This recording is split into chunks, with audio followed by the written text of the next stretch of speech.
মোহাম্মদ শাহাবুদ্দিনকে রাষ্ট্রপতি পদে প্রার্থী করার খবর প্রকাশ্যে আসে ২০২৩ সালের ১২ ফেব্রুয়ারি।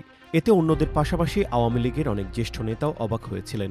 সম্ভাব্য রাষ্ট্রপতি হিসেবে অনেকের নাম তখন আলোচনায় ছিল, তবে শাহাবুদ্দিনের নাম কারো ভাবনায়ও ছিল না। আওয়ামী লীগের ভেতরে আলোচনা ছিল দলের সভাপতি ও তৎকালীন প্রধানমন্ত্রী শেখ হাসিনা ও তার ছোট বোন শেখ রেহানা মিলে তাকে রাষ্ট্রপতি করার সিদ্ধান্ত নিয়েছিলেন। পরদিনই তিনি বিনা প্রতিদ্বন্দ্বিতায় নির্বাচিত হন। শাহাবুদ্দিন তখন আওয়ামী লীগের উপদেষ্টা পরিষদের সদস্য ছিলেন। কয়েক মাস আগে ২০২২ সালের ডিসেম্বরে অনুষ্ঠিত আওয়ামী লীগের জাতীয় সম্মেলনে নির্বাচন কমিশনারের দায়িত্বও পালন করেন তিনি। কিন্তু দলের জ্যেষ্ঠ ও পরিচিত নেতাদের বাদ দিয়ে তাকে কেন রাষ্ট্রপতি করা হলো তার পরিষ্কার ব্যাখ্যা তখন দেওয়া হয়নি। শাহাবুদ্দিনকে রাষ্ট্রপতি করার সিদ্ধান্ত নিয়ে তখন নানা প্রশ্ন উঠেছিল, কারণ বিচারক থাকাকালে তিনি খুব একটা সুনামধারী ছিলেন না। পরে দুর্নীতি দমন কমিশন দুদকের কমিশনার হওয়ার পরেও তিনি আরও দুর্নাম কুড়ান। অবসরপ্রাপ্ত জেলা ও দায়রা জজ শাহাবুদ্দিন ২০১১ সাল থেকে ২০১৬ সাল পর্যন্ত দুদকের কমিশনার ছিলেন। ওই সময়ে তার বিরুদ্ধে অনিয়ম দুর্নীতির অভিযোগ উঠেছিল। এছাড়া পদ্মা সেতু প্রকল্পে দুর্নীতির ষড়যন্ত্রের অভিযোগ নিয়ে দুদকের তদন্তে তিনি গুরুত্বপূর্ণ ভূমিকা পালন করেন। ২০১২ সালে পদ্মা সেতু প্রকল্পের পরামর্শক নিয়োগে দুর্নীতির ষড়যন্ত্রের অভিযোগে ৭ জনের বিরুদ্ধে মামলা করেছিল দুদক। কিন্তু ২০১৪ সালে চূড়ান্ত প্রতিবেদনের মাধ্যমে মামলাটি শেষ করে দেওয়া হয়। শাহাবুদ্দিনও পরে বিভিন্ন সময় দাবি করেন বিশ্বব্যাংকের চাপে মামলাটি করা হয়েছিল এবং তদন্তে দুর্নীতির কোনো প্রমাণ মেলেনি। গণঅভ্যুত্থানে আওয়ামী লীগ সরকারের পতনের পর দুদক মামলাটি আবার অনুসন্ধান শুরু করে। ২০২৫ সালের জুলাইয়ে দুদকের তৎকালীন চেয়ারম্যান মোহাম্মদ আব্দুল মোমেন বলেন, পদ্মা সেতুর পরামর্শক নিয়োগে অনিয়ম ও দুর্নীতির প্রাথমিক তদন্ত পাওয়া গেছে। তার অভিযোগ ছিল তৎকালীন দুদক চেয়ারম্যান এম বদিউজ্জামান ও কমিশনার মোহাম্মদ শাহাবুদ্দিন তদন্তটি ধামাচাপা দিয়েছিলেন। তবে এ অভিযোগ এখনও বিচারিকভাবে প্রমাণিত নয়। শাহাবুদ্দিন দুদকের কমিশনার থাকার সময় বেসিক ব্যাংকের আলোচিত ঋণ কেলেঙ্কারির তদন্ত নিয়েও প্রশ্নের মুখে পড়েছিল সংস্থাটি। ২০১৫ সালে প্রায় ২০৩৭ কোটি টাকা আত্মসাতের অভিযোগে ৫৬টি মামলা করা হলেও ব্যাংকটির তৎকালীন চেয়ারম্যান শেখ আব্দুল হাই বাচ্চু ও পরিচালনা পর্ষদের কাউকে আসামি করা হয়নি।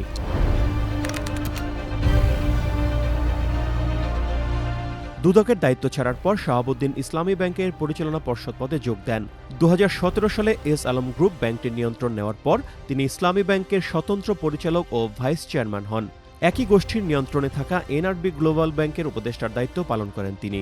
রাষ্ট্রপতি পদে মনোনয়ন পাওয়ার পর ২০২৩ সালের ফেব্রুয়ারিতে ব্যাংকটির পরিচালনা পর্ষদ থেকে পদত্যাগ করেন।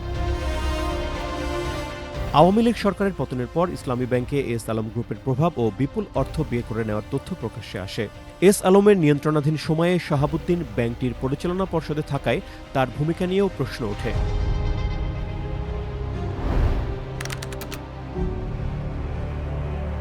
দুদকের আইন অনুযায়ী কমিশনের চেয়ারম্যান বা কমিশনার দায়িত্ব শেষ হওয়ার পর প্রজাতন্ত্রের কোনো লাভজনক পদে নিয়োগ পাওয়ার সুযোগ নেই। এই বিধানের কারণে সংস্থাটির সাবেক কমিশনার শাহাবুদ্দিন রাষ্ট্রপতি হতে পারেন কিনা তা নিয়ে বিতর্ক ওঠে। তাকে রাষ্ট্রপতি নির্বাচিত ঘোষণা করে নির্বাচন কমিশনের প্রজ্ঞাপনের বৈধতা চ্যালেঞ্জ করে হাইকোর্টে দুটি রিটও করা হয়।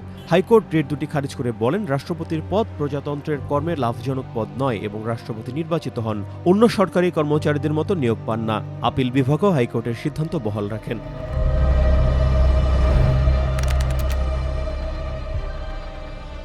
শাহাবুদ্দিনের রাষ্ট্রপতি মেয়াদের বড় রাজনৈতিক বিতর্ক তৈরি হয় শেখ হাসিনার পদত্যাগ নিয়ে। ২০২৪ সালের ৫ আগস্ট রাতে জাতির উদ্দেশ্যে দেওয়া ভাষণে তৎকালীন রাষ্ট্রপতি শাহাবুদ্দিন বলেছিলেন, শেখ হাসিনা তার কাছে প্রধানমন্ত্রীর পদ থেকে পদত্যাগপত্র দিয়েছেন এবং তিনি তা গ্রহণ করেছেন। কিন্তু ওই বছরের অক্টোবরে একটি গণমাধ্যমকে দেওয়া সাক্ষাৎকারে শাহাবুদ্দিন বলেন, শেখ হাসিনা পদত্যাগ করেছেন বলে তিনি শুনেছেন, কিন্তু তার কাছে এর কোনো দালিলিক প্রমাণ নেই। এ বক্তব্য তার ৫ আগস্টের ভাষণের সঙ্গে সাংঘর্ষিক ছিল।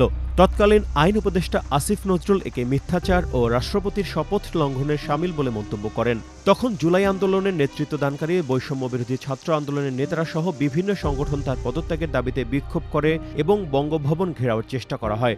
তখন বৈষম্য বিরোধী ছাত্র আন্দোলন ও জাতীয় নাগরিক কমিটি শাহাবুদ্দিনের অপসারণ চেয়ে একাধিক কর্মসূচিও করেছিল।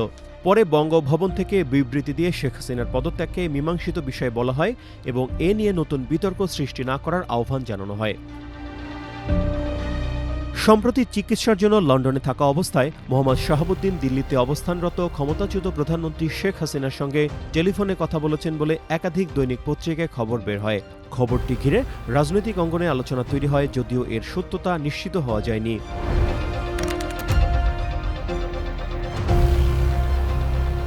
জুলাই গণঅভ্যুত্থানের সময় রাষ্ট্রপতি হিসেবে শাহাবুদ্দিনের ভূমিকা নিয়েও প্রশ্ন ওঠে।